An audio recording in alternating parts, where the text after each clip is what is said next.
Tas ir apjoms, ko slavenā birokrātijas darba grupa Kronberga vadībā saradīja, ko ministra kabinets aprīlī 22. akceptēja 21 punkts. No tiem ne visi punkti netuvu attiecās uz Saeimu, pāris punkti attiecās uz likumdošanu.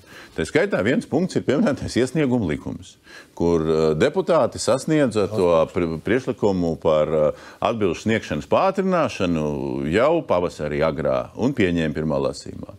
Un te nu mēs sēžam jūnijā, un nekas nav pieņemts, un nav indikācijas, ka viņš tuvākajās sēdēs arī tiks pieņemts. Kas pa vainu? Cik es saprotu, kuri problēma ir sasniegt ļoti daudz dažādu priekšlikumu, tā skaitā no deputātiem, tā skaitā no opozīcijas deputātiem. Būsim atzīsim godīgi komisijās, līdzvērtīgi strādā gan opozīcijas, gan pozīcijas deputāti pie šī jautājuma. Skaidrs, ka diemžēl izskatās, ka šajā sesijā šo jautājumu 3. un galīgajā lasījumā nevarēs pieņemt, bet es gribētu šo likumprojektu izskatīt 2. lasījumā un jau septembrī Ko tik mēs negribētu?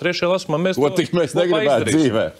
Es sākumā minēju to, ka ir iesaldēti jautājumi. Daudz komisijas šobrīd strādā kā pļāpātos, kur netiek pieņemt lēmumu. Ir tāds teiciens, īsas rokas, dziļas kabatas. Jums ir pilnas kabatas ar likumprojektiem, kurus jūs nodevat komisijai, nebalsojāt pret, lai slikti neizskatītos, nodevat komisijai un neliekat dienas kārtībā. Butāna kungs. Tieši tāds ir jūsu rīcības budžeta komisijā mēs pieņemam lēmumus, tikai vajag atnākt arī uz komisijas sēdēm. Nu tad pasakiet līdzi, vai Butāna kungs gadījumā nav iesniedzis visvairāk priekšlikums no visiem un neaizstāv savus priekšlikums citās komisijās, kamēr jūs sēžat budžeta komisijā un pat vārdu nepaņemat. Mēs paņemam vārdu un budžeta komisijā pieņemam lēmumus. Pieliek vēl diagnozi klāt. Diemžēl bez jums. Nu, ko darīs?